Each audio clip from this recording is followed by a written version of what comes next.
Right now, at this exact moment, 5 major banks are running pilots with specific cryptocurrencies that 99% of retail investors know nothing about. Not Bitcoin, not Ethereum. 5 projects that meet institutional requirements so perfectly that banks are preparing full implementation within the next 18 months. And by the end of this video, you'll know all 5 names, exactly why banks chose them, and how this will transform the $150 trillion global financial system. But here's the thing.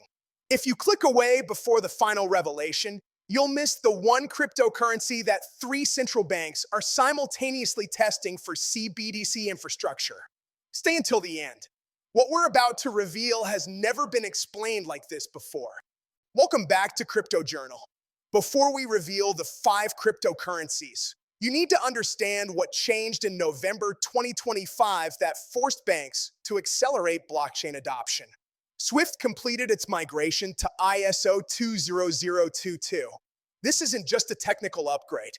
This is the foundation for banks to integrate blockchain settlement. Jerome Pienz, SWIFT's chief operations officer, stated on November 25th that ISO 20022 will enable the foundations for our blockchain-based shared ledger. Blockchain-based shared ledger. Banks aren't debating whether to use blockchain anymore. They're deciding which blockchains to use. And here's what most people don't understand. Banks can't use just any blockchain. They have specific requirements that eliminate 99% of cryptocurrencies. ISO 20022 compliance. Hybrid architecture for privacy. KYC compliant validators. Proven institutional adoption. Trade finance or payment infrastructure focus. Only a handful of projects meet all these criteria, and banks have quietly been testing exactly 5 of them. Let me reveal the first cryptocurrency banks are preparing to implement. And this one will surprise people because it's been dismissed by many as just another payment coin. But what banks see is completely different from what retail sees. The first cryptocurrency is XRP. And before the XRP army celebrates, understand that banks aren't implementing XRP the way retail investors think. Banks don't care about XRP's price going to $10 or $50. They care about one specific feature: instant international settlement at near zero cost. Right now, when Bank of America needs to send money to Deutsche Bank, it routes through multiple correspondent banks. Each hop takes time. Each charges fees. Settlement takes 3 to 5 days.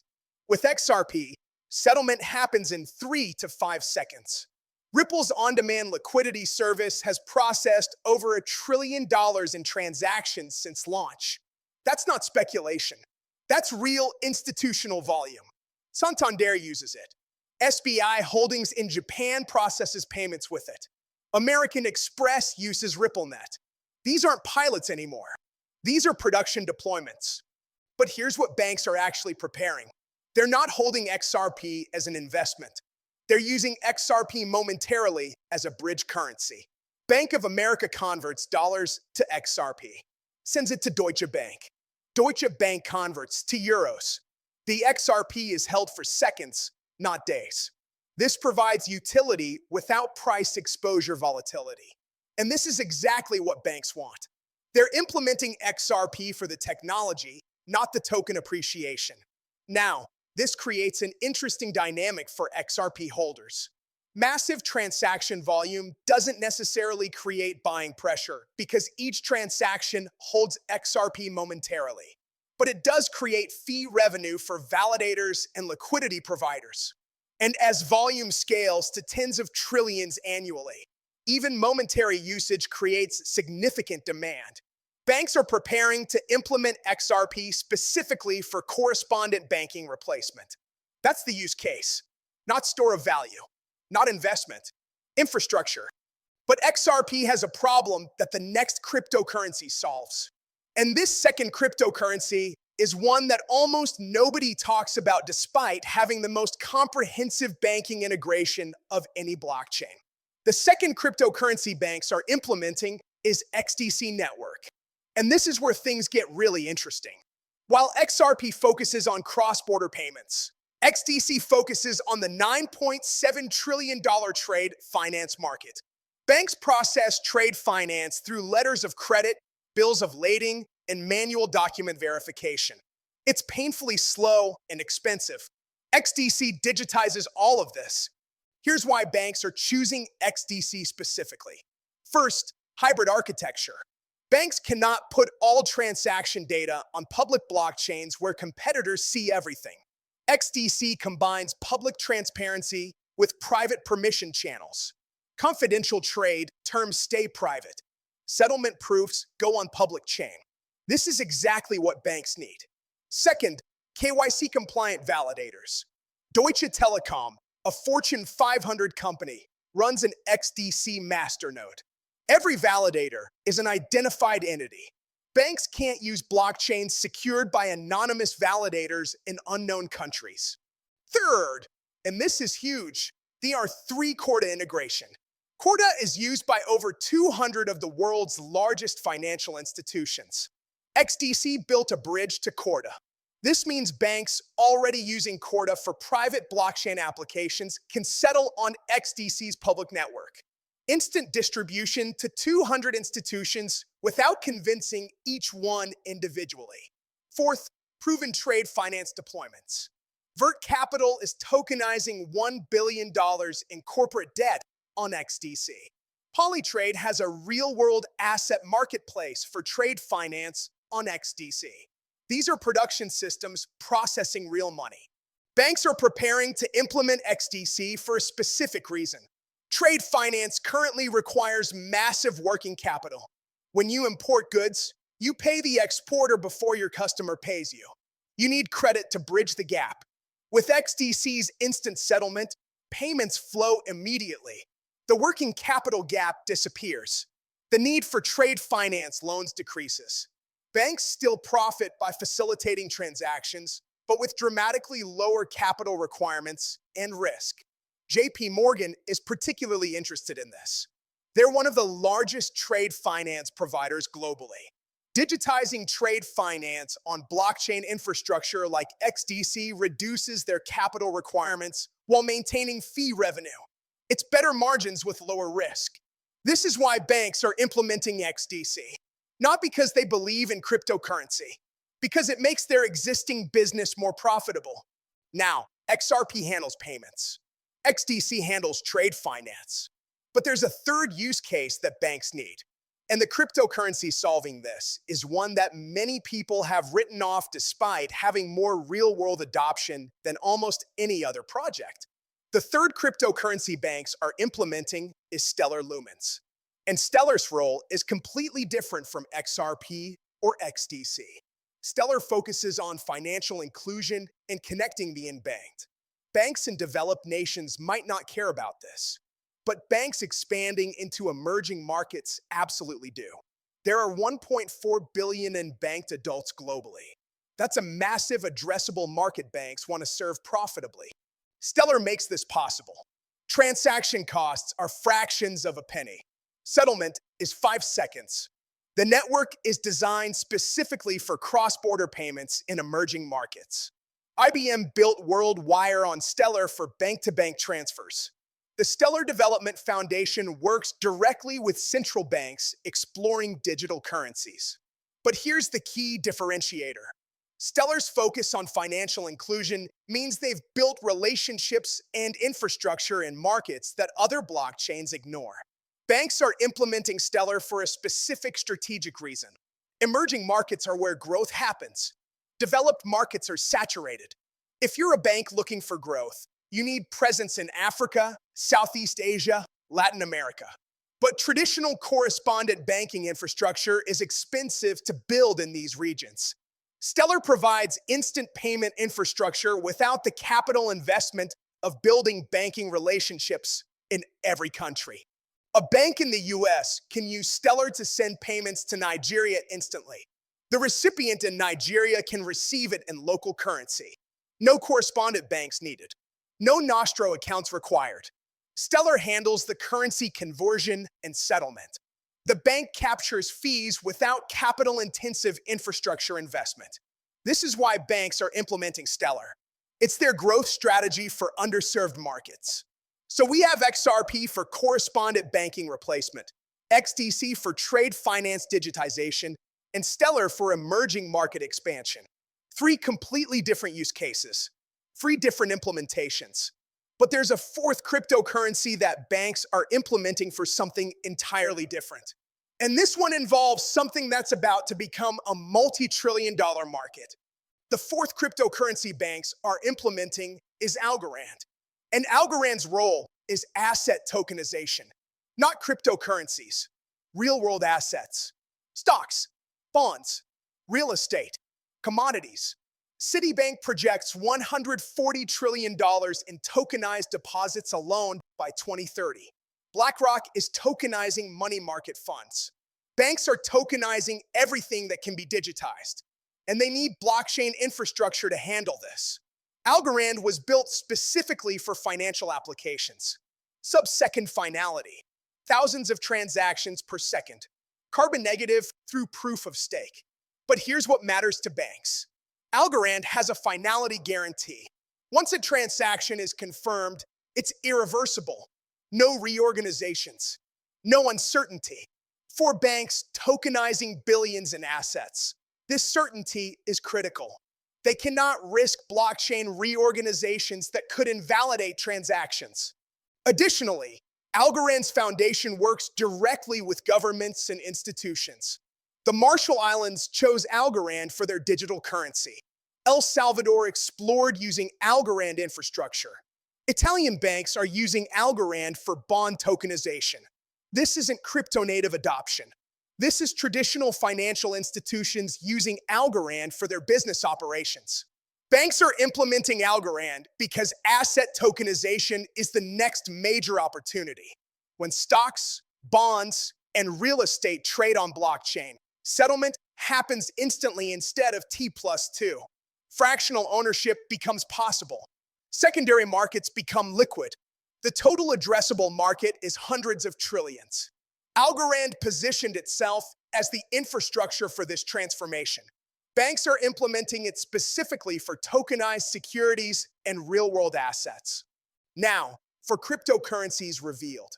XRP for payments, XDC for trade finance, Stellar for emerging markets, Algorand for asset tokenization. Each solves a specific banking need. Each is being implemented for clear strategic reasons. But there's a fifth cryptocurrency that banks are implementing. And this one is different because it's not about replacing existing systems. It's about creating entirely new capabilities that banks have never had before. The fifth cryptocurrency banks are implementing is Hedera Hashgraph. And Hedera's role is governance and transparency. Hedera has something no other blockchain has. Its governing council includes Google, IBM, Boeing, Deutsche Telekom, LG, Nomura, Standard Bank, Tata Communications, and University College London. These aren't just investors. These are board members governing the network. For banks, this governance structure is critical. They need to know who controls the blockchain they're using. Anonymous validators and community-driven governance are fine for DeFi. But for institutional infrastructure moving trillions of dollars, banks need accountability. If something goes wrong, they need someone to call. Hedera provides that through its governing council of major institutions. Additionally, Hedera offers something unique. Consensus Service provides timestamp and ordering for any application without moving data onto the chain. This is perfect for banks that need to prove when something happened for regulatory compliance but don't want to put sensitive data on blockchain. Hedera timestamps the hash. The data stays private. The proof is public and immutable. Banks are implementing Hedera for two specific reasons. First, supply chain transparency. Trade finance involves physical goods moving across borders. Banks need to verify that goods actually shipped before releasing payment. Hedera's consensus service can timestamp every step of the supply chain. Goods left factory, loaded on ship, arrived at port. Each step gets a verifiable timestamp. Banks can automate payment releases based on these verified events. Second, regulatory reporting. Banks must report certain transactions to regulators. Hedera's consensus service can create immutable audit trails without exposing transaction details. The regulator gets proof that reporting happened. The bank keeps transaction details confidential. This balance of transparency and privacy is exactly what banks need for regulatory compliance in blockchain systems. Now, all 5 cryptocurrencies revealed. But here's what you need to understand. Banks aren't implementing these randomly. This is a coordinated strategy. Each cryptocurrency serves a specific function in the future banking infrastructure. XRP replaces correspondent banking for instant settlement. XDC digitizes trade finance for capital efficiency. Stellar expands into emerging markets for growth. Algorand handles asset tokenization for new revenue streams. Hedera provides governance and transparency for regulatory compliance. Together, these 5 create a complete ecosystem. A bank using all 5 can process international payments instantly through XRP, digitize trade finance on XDC, expand into new markets via Stellar, tokenize assets on Algorand, and maintain regulatory compliance through Hedera. This isn't blockchain disrupting banks. This is banks using blockchain to become more efficient, more profitable, and more competitive. And here's the investment thesis. All 5 of these cryptocurrencies are ISO 20022 compliant or aligned. All 5 have institutional partnerships. All 5 are being actively tested by major banks right now. When implementation scales from pilots to production over the next 18 months, these 5 will process trillions in institutional transactions. And that creates sustained demand for tokens regardless of retail speculation. But the timing matters. Right now, most of these are still in the accumulation phase.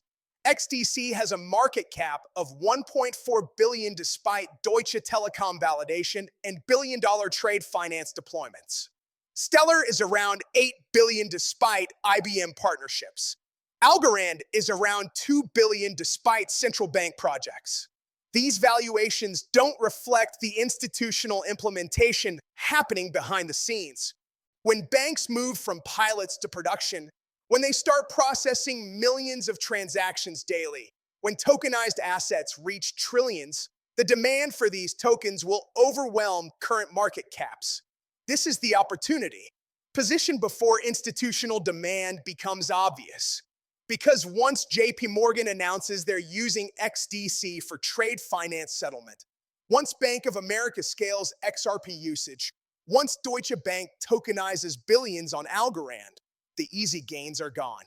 Now let me address what this means for other cryptocurrencies. Projects without ISO 20022 compliance. Projects not designed for institutional use cases. Projects focused purely on crypto-native applications. They're not getting bank implementation.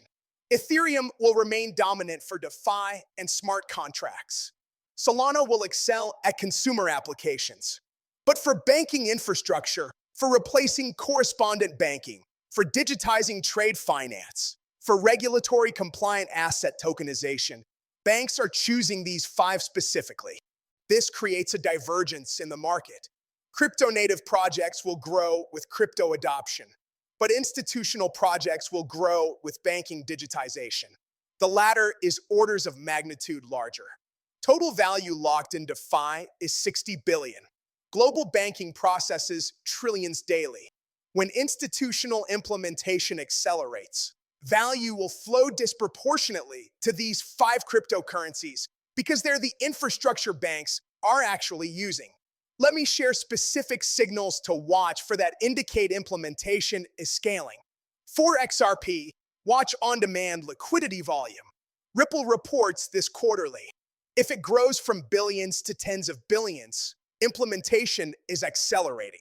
For XDC, watch trade finance tokenization announcements. More vert-style billion-dollar deals signal scaling adoption. For Stellar, watch partnerships in new countries. Each new corridor is implementation expanding. For Algorand, watch tokenized asset announcements. More funds, more securities, more real estate on Algorand indicates implementation momentum. For Hedera, Watch governing council expansion and use case announcements. More major institutions joining the council validates the governance model. More supply chain or regulatory use cases signal implementation scaling. Also watch for the second order effects. When JP Morgan implements XDC for trade finance, will Wells Fargo follow to remain competitive? When one major bank tokenizes assets on Algorand, will others rush to match? Banking is competitive. First movers get advantages, but fast followers emerge quickly. Once one major bank validates blockchain infrastructure, others implement rapidly to avoid being left behind. This creates accelerating adoption curves. The final piece to understand is that banks implementing these 5 cryptocurrencies creates legitimacy for blockchain broadly. When JP Morgan, Deutsche Bank, Bank of America are using blockchain infrastructure for mission-critical operations, the technology is validated. Regulatory acceptance follows. Enterprise adoption accelerates. And all blockchain projects benefit from the legitimacy that bank implementation creates. But the direct beneficiaries are these 5: XRP, XDC, Stellar, Algorand, and Hedera. They're the ones banks are actually implementing. They're the ones processing institutional transactions. They're the ones positioned for the transition from hundreds of billions to hundreds of trillions in value transfer moving to blockchain. Everything else might benefit indirectly from broader acceptance. But these 5 benefit directly from being the chosen infrastructure. As we wrap up, remember why you stayed until the end. Because these 5 cryptocurrencies represent the intersection of institutional need and blockchain capability. Banks need instant payments. XRP provides it. Banks need trade finance digitization. XDC provides it. Banks need emerging market expansion. Stellar provides it. Banks need asset tokenization infrastructure. Algorand provides it. Banks need governance and compliance. Hedera provides it. This isn't speculation about which blockchain might get adopted. This is analysis of what banks are already implementing based on pilots, partnerships, and public statements. The implementation is happening now. The question for investors is whether you position before implementation scales or wait for confirmation when the opportunity is already priced in. That's it for today's deep dive on Crypto Journal. You stayed until the end, and now you know what 99% of crypto investors don't. These 5 cryptocurrencies are being prepared for implementation by major banks. If this revelation changed your perspective, hit that like button and subscribe. Drop a comment and tell me which of these 5 you think will have the biggest impact. Which banks do you think will announce implementations first? I read every comment.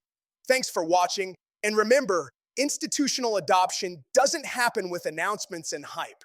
It happens quietly in pilots, and then suddenly in production. These 5 are in that transition right now. See you in the next one.